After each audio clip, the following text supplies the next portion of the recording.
Shri Gurubhyo Namaha.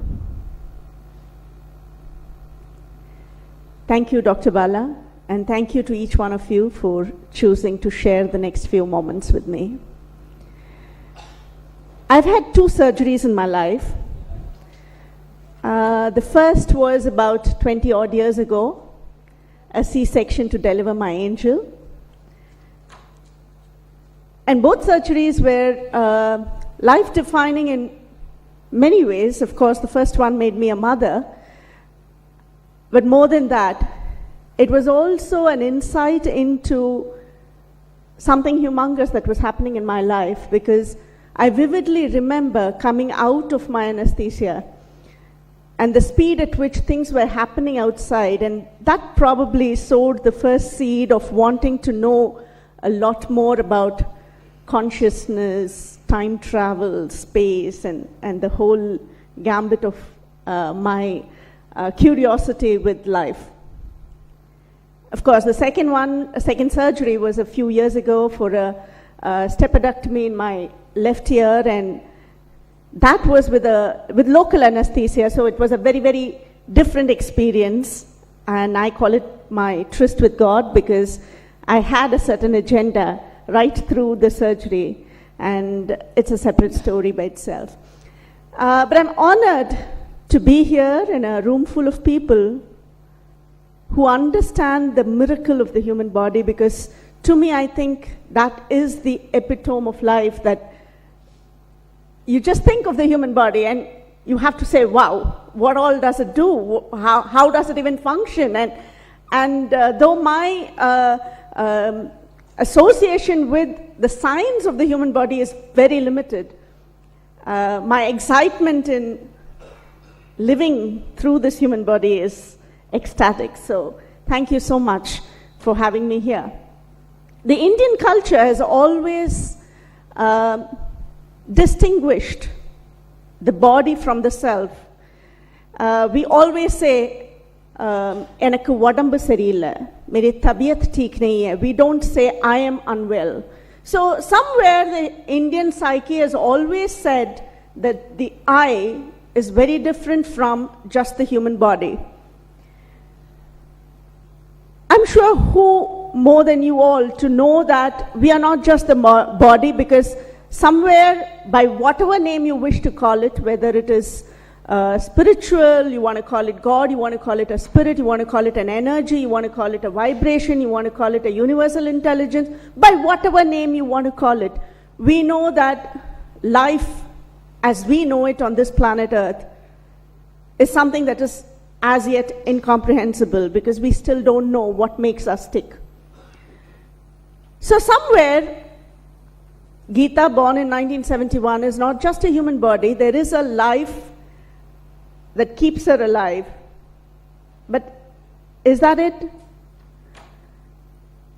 If you tell me sunrise, I'll get excited, because I live next to the sea, and it's one of my quests to every day wake up before the sun and watch the sunrise. If you talk to me about the birds, I may get excited. If you talk to me about dancing, I'll get excited. But you talk to me about probably any of the terms of medicine, I may just look blank at you, because I don't understand, I don't comprehend. Why? Because everything that I have experienced in the outer world has created a psychological me, something within me. So when you say sun, I don't need to see the sun to know what it is. I experience the sun within me for me to live through those moments. When I was little, my mother must have told me, this is a fire, don't touch it. And yet, curiously, as a child, probably I went and touched a flame and it hurt me. So I'm not just a memory of various things that have happened in my life, but I also include with it an emotion or a feeling. And so somewhere I think fire, I know fire, I've seen fire, but it's also painful because it hurts my finger. And therefore, this perception that I have of everything that's happening in my life, of this person that I call me, is not just about the stimuli that have happened till now, the experiences that I've had, but also the emotions I attached to each of those experiences. Along the way of growing up, my mother teaches me that despite it being fire, despite it having hurt you at some point, you're intelligent enough to know how to control it. You need to cook. You probably need to light a candle. You can use fire without using it as a negative facility. Therefore, an intelligence was honed to make you think, to make me understand this is the right way to use something, this is probably the wrong way to use something. And therefore, this I that each of us carry is not just the human body, not just the spiritual life that we call the spark, but it's also the mind that is filled with a lot of memories, an intelligence that is all the time questioning, an emotion that keeps surfacing at every interaction. And it's this combination of everything that actually makes me and makes you, you. Sri Paramahamsa Yogananda, in his commentaries on the Bhagavad Gita, which is called When God Talks to Arjuna, his entire commentaries begin with the statement, Kurukshetra is not a war that is happening outside. Kurukshetra is an inner war that is happening inside you all the time. It is just a way of presenting how life outside actually is something that is happening inside you. And at every moment, we are at war with ourselves, because when you talk about burnout, when you talk about issues in relating, circadian rhythm, trying to get your sleep back, it's all because somewhere within us there is a conflict that is happening. A conflict between what I believe is the right thing to do, what I believe is what I want to do, between what my memory tells me has been the norm, has been the practice for generations, my family has been doing this, I can't give up on this. So we come up with a huge backlog of things in our mind that keep pestering us, asking us to come to terms with our own selves in relation to the world outside. So the physical, which is the human body, the mental, which is nothing but the flow of thoughts, our memories, the intellectual, the emotional, and the spiritual being in us are all present in each one of us. And holistic living is nothing but Carl Jung's individuation process, where there is no conflict between any of these, that you are at all the time physically, mentally, emotionally, intellectually integrated, and not in any way in conflict with yourself. There is a community in Japan, the Okinawas. They have a concept called Ikigai. Ikigai it simply means the reason to live. Why do you wake up every morning? And they have come up with this very beautiful explanation. And they say, you like doing some things. That's what you really relish and enjoy doing it. And then there are these things that you're actually good at doing. Then you do certain things for the sake of money, because you need recognition, you need to live a good life. And there are those things that society needs, and therefore you either are obliged to do that or you want to contribute. And therefore, he gives you these 4 circles where he says what you love doing or like doing, what you're good at doing, what you're paid to do, and what the world wants from you. He says when what you like doing and you become so proficient in it that you're really good at it, then it is called your passion. So we always say they have a passion for dancing. They have a passion for music. If you're really good at something and the world is willing to pay you for that, you're called a professional. It's your profession. You're a good doctor. You're a professional. You get a lot of money doing what you're doing, and the world also benefits out of it, it's called a vocation. It's his vocation. He's a social worker. It's a vocation. If the world needs it, and you love doing that for the world, you're a Mother Teresa, and you're on a mission. But Ikigai is when all four are present. What you like doing is what you're good at doing, is what you get paid to do, and is what the world also needs. And that small circle is called Ikigai, the purpose of living. Holistic living is when you can combine all these four into your daily life. But what do? We say, I like painting, so let me spend some time painting. But I'm good at this and I get paid for this, so let me pursue this for some time. And then during weekends, I need to spend a little time with the family, so let me give a little time for the family at that time. And there is this social obligation that needs to be fulfilled, probably because the company requests it, or probably because you really want to contribute. Either way, but that is a separate entity. So we have segmented everything and kept separate baskets for everything. This I do for a social contribution. This I do for passion. This I do because I like it. This I do because I'm good at it. And in that process, we have fragmented living. Albert Einstein coined the term combinatory play. Combinatory play, he says, is what helped him come up with the theory of relativity. Combinatory play is nothing but, they say he used to take time off his scientific research to play the violin, a break from his science to play the violin. I think he was trying to say that when Albert Einstein plays the violin, there's as much science in that art of playing violin as there is enough art in his science when he discovers the theory of relativity. They are not two different things.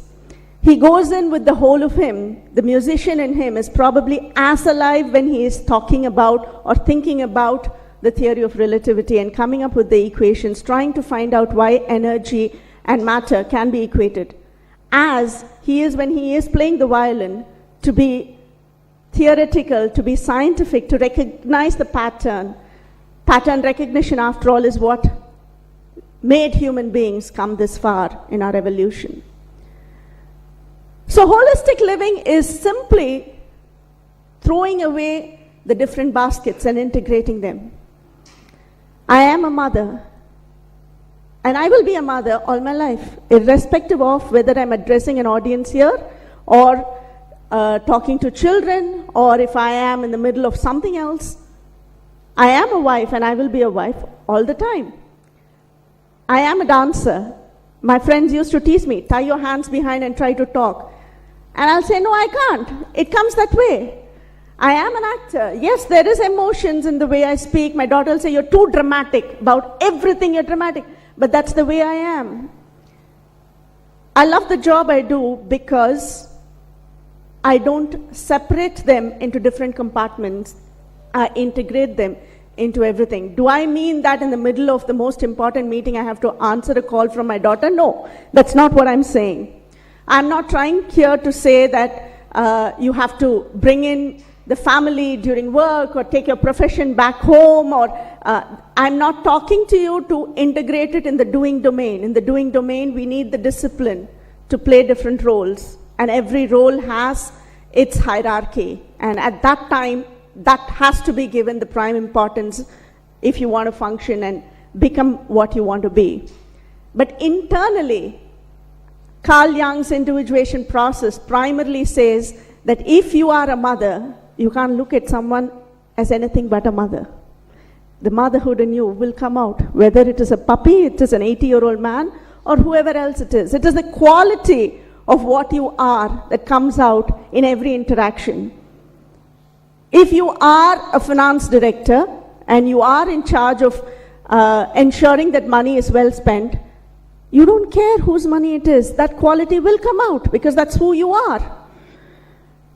So the quality, the integration to make holistic living a reality is not to segregate them into separate compartments and to say, here, let me stay away. This is not something that I will indulge in, or here I'm no more going to be answering this, because you cannot separate your body from your mind, from your intelligence, from your emotions.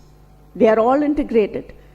And the more and more there is an integration in terms of what I think is what I feel, and what I feel is what I do, and what I do is what I say, and there is no distinction between any of these roles, that everything comes together, then integrated living happens. And only when there is no split within, when there is no distinction, there is no demarcations within, even the possibility of meeting our Creator unfolds. And that is something, having been born as a human, is a privilege and a stupidity if you don't try it. Because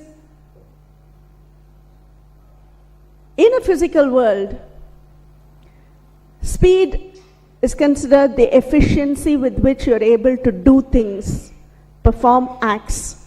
Efficiency is how fast you can go from A to B, do something from a non-structured way to a structured way, perform something.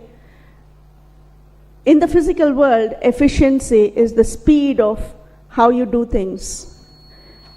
In the spiritual world, consciousness is the speed of processing. Revelations happen, and they happen instantaneously. To even experience that, it takes a lot of self-discipline, lot of inner talk.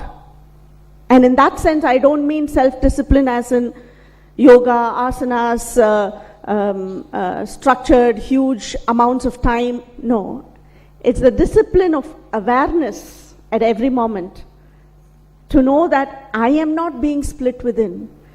That everything I say comes from the depth of who I am, and it is not being said because it helps me escape a situation.